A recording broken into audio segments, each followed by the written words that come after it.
हमने तो सुना है वो कोई जादू टोना जानता है, दीवारों से आ जा सकता है।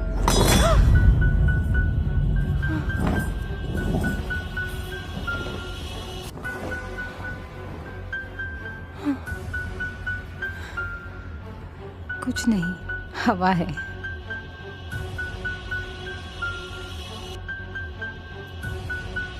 मुझे लगा सिवा है।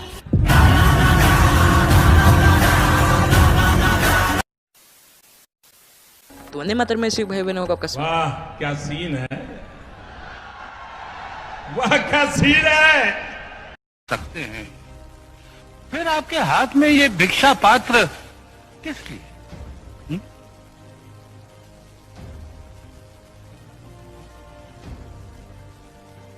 आप राजा हैं, अपना राजकाज भूलकर अंग्रेजों के साथ शिकार और तफरी में अपना समय क्यों नष्ट करते? केवल आनंद के लिए ही ना? आपके ऋषि मुनि भी अपना सारा जीवन व्यर्थ करते हैं पूजा पाठ और ध्यान में, केवल अपने आनंद के लिए ना? किंतु एक जानवर भी दूसरे जानवर को बिना प्रयोजन नहीं मारता, फिर आप क्यों मारते हैं उन्हें? मुझे यह अर्थहीन लगता है। अर्थहीन? हमें मूर्ति पूजा अर्थहीन लगती है। ये लोहे के टुकड़े, ये पत्थर, ये लकड़ी, ये मिट्टी के लौंदे को भगवान मानकर इन्हें पूजना हमें समझ में नहीं आता। This is nonsense. क्या है ये?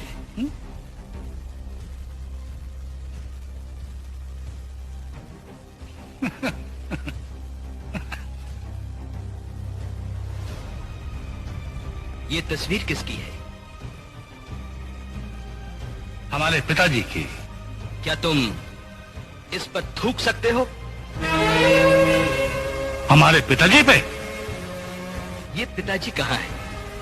ये तो उनकी तस्वीर है, सिर्फ एक कागज का टुकड़ा, रक्त और मांस का पिंड नहीं।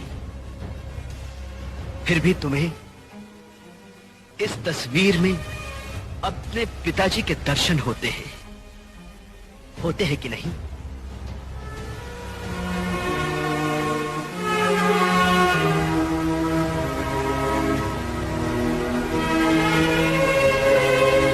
होते हैं, होते हैं।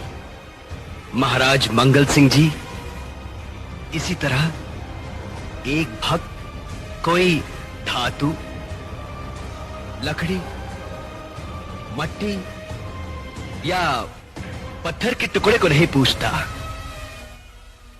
उसमें उसे अपने भगवान के दर्शन होते हैं।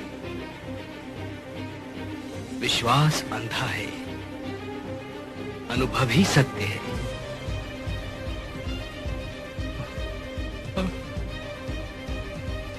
विश्वास अंधा है, अनुभव ही सत्य है। स्वामी जी, आपने मेरी आंखें खोल दी, मेरी आंखें खोल दी आपने स्वामी जी। वाह वाह वाह। गांधी बाबा, तुमने हमको एक मौन हथियार दिया, दोनों गाल सूज गए लेकिन हमने ना वार किया। आदर्श तुम्हारे जिंदा है, बड़े महान हो तुम बापू, संपूर्ण विश्व में इस भारत की एक पहचान हो तुम बापू। अगर आपने चाहा होता तुम भी ऐश ले सकते थे, देश बेचकर अंग्रेजों से मोटा कैश ले सकते थे, स्वदेशी का नारा देकर दिन भर चरखा चलाते थे, देश का खर्चा ज्यादा ना हो आधा लैंप जलाते थे। आधी आजादी का बापू तुमको ही हकदार कहूंगा, कोई विरोधी तेरा होगा मैं उसको गद्दार कहूंगा, लेकिन देश के बंटवारे पर बापू गुस्सा तन जाता है। लेकिन देश के बंटवारे पर बापू गुस्सा तन जाता है, गुस्से के बदले किसी गौड़ से का मंदिर बन जाता है। अरे भारत माता की छाती पर चलता आ रहा रुका नहीं, सन 47 का बापू तुमसे बंटवारा रुका नहीं, सन 47 का बापू तुमसे बंटवारा रुका नहीं। तुमने बापू बोला था ये शाख नहीं छटने दूंगा, अरे इंच इंच कट जाऊंगा पर देश नहीं बटने दूंगा। अरे चंदा सूरज धरती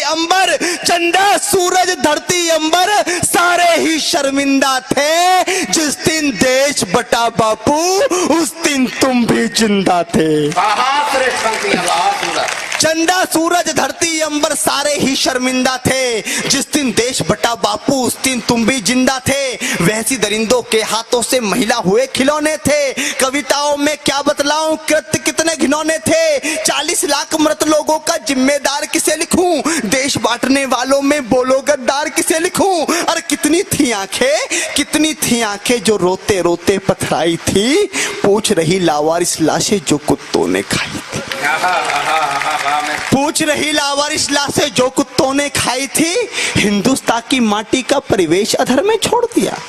कविता की सबसे कड़वी पंक्ति से कड़वा मैंने कुछ नहीं लिखा कि हिंदुस्तान की माटी का परिवेश अधर में छोड़ दिया, बंटवारा करके भी बापू देश अधर में छोड़ दिया।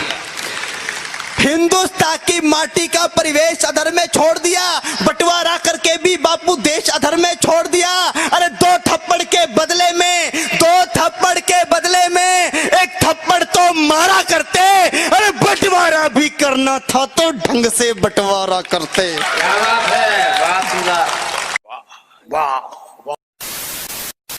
सलमान निजामी अभी ये कह रहे हैं कि अगर कोई किसी भी धर्म के खिलाफ बोलेगा तो उनकी प्रतिक्रिया समान रूप से होनी चाहिए। और आप, जहां तक मेरी जानकारी, आप कांग्रेस का एक प्रकार से पक्ष रख रहे हैं। मैं पूछना चाहता हूं, MF हुसैन ने हिंदू देवियों के नग्न चित्र बनाए थे, कितने कांग्रेसियों ने की आलोचना? उल्टा सबने कहा था अभिव्यक्ति की स्वतंत्रता, अभिव्यक्ति की स्वतंत्रता। सुनिए मौलाना साहब, एक मिनट मेरी पूरी बात होने दीजिए। अभिव्यक्ति स्वतंत्रता कहा था जब अर्जुन सिंह ने, सुनिए, अर्जुन सिंह ने HRD मिनिस्टर के नाते एक ऐसी प्रदर्शनी का उद्घाटन किया था जिसमें माता सीता और भगवान राम को भाई बहन दिखाया गया था। उसके बाद इसी बेहूदगी के साथ कहा गया था अभिव्यक्ति स्वतंत्रता। और मैं ये कहना चाहता हूं रूबिका जी, आज वो अभिव्यक्ति स्वतंत्रता वाले कहां चले गए? अरे सबके मुंह में दही जम गया, सब जमीन में जाके छुप गए। इन्हीं की पार्टी के लोग थे जो आज चुप बोल रहे हैं। अब मैं एक बात ईमानदारी से कहना चाहता हूं, किसी भी धर्म के भगवान, पैगंबर, देवता, अवतार का कोई अपमान नहीं होना चाहिए, यह मेरा भी मानना है। परंतु उसकी जो प्रतिक्रिया है, जो अभी रूबिका जी कह रही थी, मैं एक फैक्ट आपके सामने रखना चाहता हूं। 2011 की जनगणना के अनुसार भारत में साक्षरता दर है 73%, यानी 27% लोग निरक्षर हैं। मुस्लिमों में साक्षरता दर है 57.कुछ%, यानी 43% लोग निरक्षर हैं। और 57% जो साक्षर हैं उसमें आधे ऐसे होंगे जिनको फ्रांस नहीं पता होगा, इमैनुअल मैक्रोन का न नाम पता होगा न चेहरा। उसके बाद ये हुजूम आया है तो ये समझ से नहीं आया है, ये लाया गया। क्योंकि मैं फिर कह रहा हूं, 75% लोगों को मैं दावे से कहता हूं, इस घटना से पहले ना इमैनुअल मैक्रोन का नाम पता होगा, ना फोटो पता होगा, ना वो टीवी देखते होंगे, ना कोई इंटरनेशनल चैनल। सलमान भाई, मुझे अपने घर जाना है। खत्म, bye bye, tata, goodbye, गया। वाह मोदी जी, वाह वाह वाह। अगर हम करें तो करें क्या, बोले तो बोले क्या? भाई मजा आया, और मैं ये जो मजा है हिंदुस्तान के हर व्यक्ति को देना चाहता हूं। लाइक मारो, बहुत ज्यादा जरूरी है लाइक करना, मैं बता नहीं सकता, बस लाइक मारो।